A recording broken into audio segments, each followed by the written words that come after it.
Kivu Times. Kivu Times.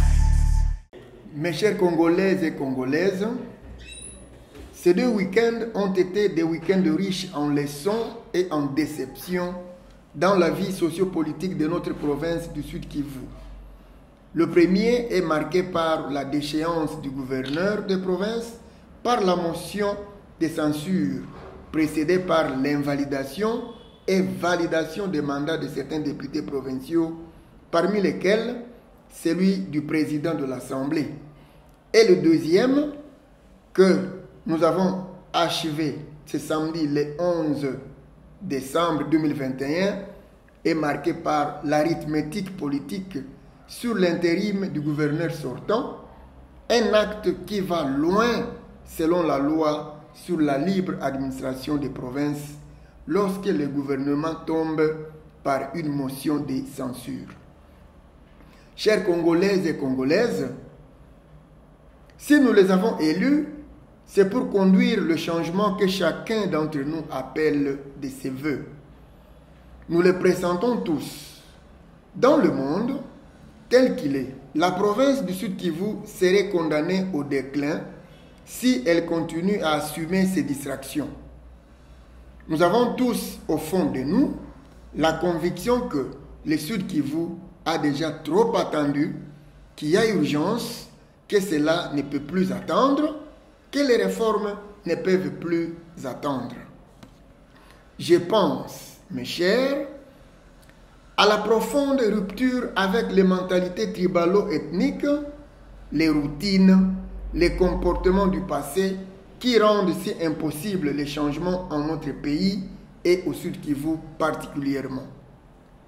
Oui, je pense à la remise en cause des rentes des situations, des privilèges indus, des conservatismes qui bloquent l'élan de la société vers l'avenir.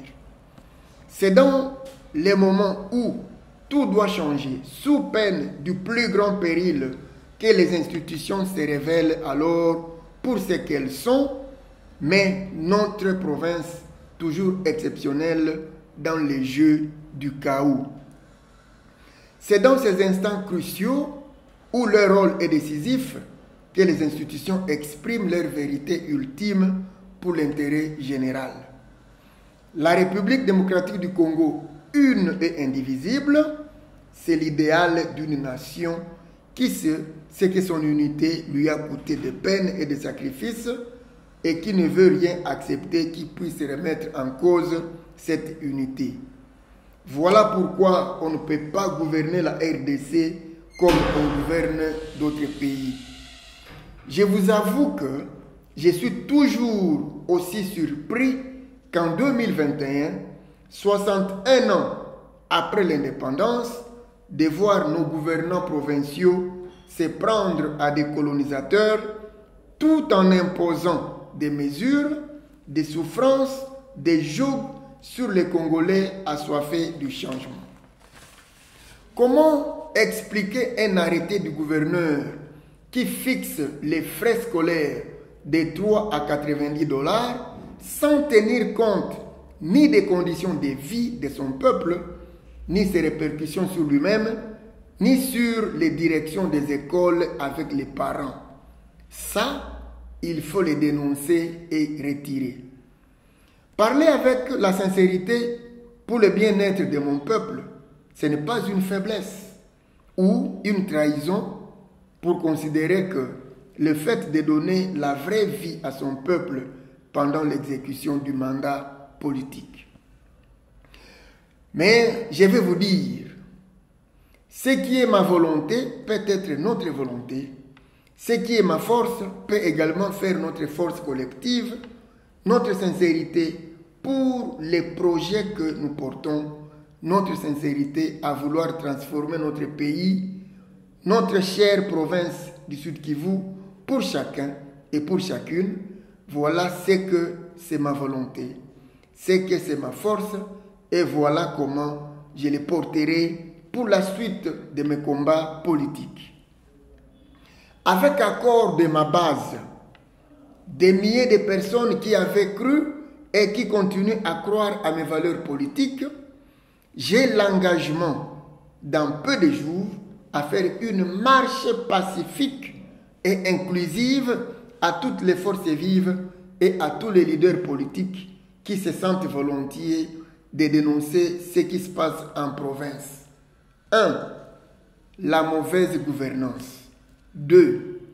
Les ingérences politiques. 3. L'arrêté sur la fixation à la hausse des frais scolaires. 4. Enfin, l'insécurité de certains acteurs politiques et de nos journalistes. Je lance cette remarque à tous ceux qui me demandent si j'en fais trop. Notre province, Sud Kivu, a besoin d'être gouvernée. Elle a besoin de ces institutions longtemps mises en poche. Car nos institutions, ce sont les points fixes des sociétés humaines. Les institutions, ce sont les règles qui sont connues par avance, qui permettent à chacun d'entre nous de savoir raisonnablement ce que nous pouvons attendre de tous les autres. Les institutions, c'est tout ce qui fait que la société ne marche pas au hasard. Les institutions, c'est le pont entre le passé et l'avenir. Les institutions, c'est tout ce qui permet que les énergies, les volontés, les imaginations soient bien recadrées. Si l'unité congolaise se trouve aujourd'hui fragilisée, c'est d'abord parce que, pour un nombre de plus en plus grand de Congolais, le sentiment justice tend à s'effriter. Avec ceux qui pensent qu'il y en a qui abusent de leurs droits sans assumer leurs devoirs, et les autres qui pensent que, malgré le respect de leurs devoirs, ils n'auront pas le même droit que les autres. Pour que l'unité soit préservée, il faut qu'il y ait au-dessus de tous les partis, de tous les intérêts, de toutes les tendances, un État ayant assez d'autorité pour les dominer. Chers Congolaises et Congolaises, je vous remercie.